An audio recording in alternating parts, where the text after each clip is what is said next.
my friends in media, mga higala, kapamilya, kanya ang mga kauban karon ng mga supporters nato. Maayong gabi ka natong tanan. Gikulbaan ko kay I am going to make an official announcement already. The long story, dili na ko magstorya sa long story ba. Wag yun na ko didamha nga moabot ko sa aning posisyon na mo seek ko o another office, na higher office. It took me a long time and people are privy to these talks. No. After a long time of discernment, modesty aside, after 10 years in the private sector, 12 na po ko katuig sa government sector, 7 ni ana din sa provincial government of Bohol. Ako tungod sa kusog sa pundok panaghiusa. Officially mo announce na ko nga ako andam nga mugunit sa posisyon puhon-puhon isip kaabag sa atong mayor sa syudad sa Tagbilaran, isip vice mayor.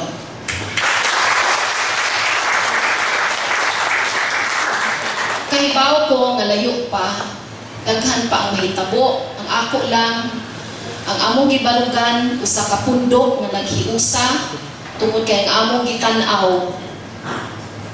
Ang usa ka henerasyon nga siguro dili na nato makit-an puhon-puhon. In Councilor Baba Yap is an inspiration of the new generation na dapat maoy atong tutukan sa atong panrabaho in the future. So, ako po, gitahasan, isip advocate man ko sa women and children's protection laws. Ako po na siyang tutukan o tugutan, atong panikamutan nga ang atong mga pangandoy na maprotehiran gyud ang atong mga kabatanunan o mga kabataan nga ipanabastamasan, maato gyud ang makamtan dinhi sa syudad sa Tagbilaran. Daghang salamat unay kini. Daghang kay salamat atong umabot Vice Mayor and Maritit Delegito Oppus. That was the very first time that he officially announced yun, no? Mismo sa mga tapok-tapok, pwede yun na siya konsulte nga mudagan na siya Vice Mayor. And he waited for this time to publicly announce, especially kamo na mga kauban sa media, mao yung isultihan sa iyang final decision. Kaya matagtapok na siya, ipal ko final, no? So thank you kayo. Ito tayo pasipapapat. Thank you, Maki, no, for accepting the challenge. And wag yun tama sa'yo, no? Because I think from the standpoint sa ipakita ni Ann-Marie Oppus, ever since pagsugod, pagsibisyo sa gobyerno, at ito sa probinsya, and ito the time that she ran for city councilor, nagpakita agad siya, tagsaon niya hiyas nga angay pa si Garbo, ini sa atong dakbayan sa Tagbilaran. And ladies and gentlemen, I think this now the highlight of our discussion sa atong pagtabok-tabok ng gabi una. The very first time nga bidagan niya, and even before he entered into the government service as a public official, nadungog na ito yung pangalan, no? He's very active even in his own small way, no? Pagsimbisyo sa atong labi na sa atong mga kabataan sa dakbayan sa Tagbilaran. And when I learned that he was running for city councilor sometime 2 years ago, because he filed his certificate of candidacy during the last minute na yun, no? Nandito namin sa Comelec. Kunya, just like the vision I had seen in Ninoy Aquino, 2010, 8, 9, ito namatay si Cory. Pagkita ako sa TV ni Pinoy, na he was shaking hands with mga tao dito, kita niyo ko na po, the first time kita ako, live ako, presidente, ginitawanan. Pinoy. Yan ito, kinakalit lang ito, abot sa una-una ba?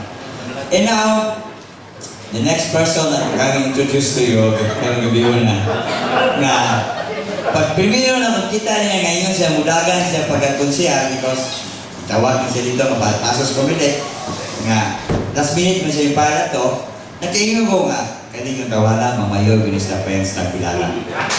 So, my friend, without much further ado, I'm to introduce to you the person who has been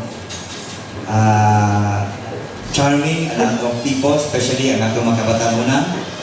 Every day went, goes, ang mga katauhan yun, no, na siya charisma nga talagsaon. Kunya, nakita na po, he went out of his way, no? In spite of enjoying the comfort siyang kinabuhi karon, nga nasa ng pamilya, nasa iyang negosyo, but, I don't know, kung sa kay nasa iyang kasing-kasing karon, na nakapasibot yun, na moalagad, musimbisyo sa mga katawan sa dakbayang Tagbilaran. Please welcome, ladies and gentlemen, our very own, ng atong kauban, atong higala, City Councilor John Christian. Baba Yap! Maraming salamat, Pulong Pascual.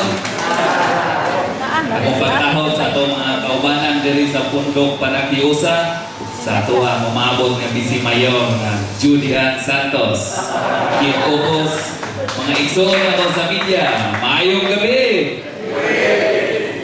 Una sa tanan, akong tapong pagsalamat na naagita diri karon kuyog yun sa ato ang press conference or presentation sa ato ang Pundok Panakiusa. Ako kayo na kong kalipay, ginaadire ang mga dagkong haligid yun sa media, atong pakpakan pareho at kasalikod. And true to our advocacy, nga wadon atong pangulitika, makita ninyo, lain-lain grupo atong gitipo yun, panagiusa yun sa ato ang mga media.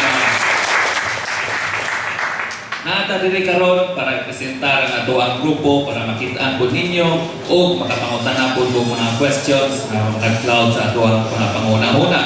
O nakita ninyo ang kaning grupo nga ato ang giporma ang ato ang programa di gobyerno within sa grupo. Kompleto na ni. Aduna tay engineer, aduna tay doktor, aduna tay abogado, aduna tay maestra, aduna tay senior citizen, aduna tay batanon, kompleto ni tanan. So within the group, solid kaayo. Kanibot sila nga grupuha, tanan na ay work experience ni. Mga barangay kagawad, mga nakaserbisyo na yun sa gobyerno. Tanan, huwag yun maski usa na wala pa nakaserbisyo sa ato ang pag-gobyerno. So, akong basahon ang ato ang press statement sa Pundok Panakiusa. A new political bloc has emerged to face the challenges of introducing progressive changes to the city of Tagbilaran, aptly named Pundok Panakiusa. We are a group composed of individuals who have proven ourselves as leaders in our respective fields in the private and public sectors. Some of us are incumbent city councilors who have done our best to formulate programs and policies that we believe are for the good of Tagbilaran and its constituents. The others are councilors in their respective barangays whose services have been much appreciated by the people in their jurisdiction. The rest are leaders of the different fields in the private sector who have also contributed to the general welfare of the Tagbilaranons. It is, however, unfortunate that even with our individual and collective efforts, we still see that there is much to be done to make Tagbilaran more developed and to make its people more satisfied with the government. As we reach out to the people in the different barangays, we witnessed how our people continue to suffer economic problems, most of which are results of poverty and unemployment.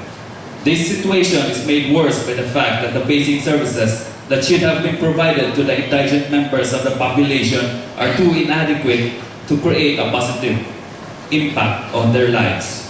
Aside from the pressing problems of the lack of basic services in health, education, and security, we have also acknowledged the necessity of improving the infrastructure of the city. The people themselves have seen the poor state of our road. The students in our public schools are deprived of the opportunity to study with better facilities, books, and educational equipment. With all these problems besetting our people, we deem it necessary to take the lead in advancing changes that would benefit Tagbilaran. Hence, we in Pundok Panakiusa dare initiate a transformation that will bring out genuine development that is based on the strengthening of the barangays, the delivery of basic services to every Tagbilaranon without discrimination, the improvement of infrastructure, and the advancement of the general welfare of the people. With the support of the public, we are confident that we will be granted the opportunity to serve the city and make government ever more accessible to every constituent. We distinguish ourselves as a political group that seeks to add political discord, a characteristic that the people of Tagbilaran have longed for. We seek unity, and this can be seen in how we have invited the members of the media to this press conference. We prefer to present ourselves and our vision for the city in front of them without regard for political biases. Under the dynamic leadership of Judge Isnel Baba Yap and Ann Marikit Oppus, we are confident that the people would eagerly place us in a position where we could help them realize their dream of a progressive, humane, and highly developed Tagbilaran in the next few years. Daghang salamat kung mayang gabi ng ating tanan. Daghang kayo salamat, City Councilor John Isnel Baba Yap. Okay? So, I think we provided copies of the press statement ato sa itong makawan sa media. And by the way, I'd like to acknowledge also the presence of City Councilor Edgar Lumpat, who's joining here on stage. Okay, tungod sa kajampak sa atong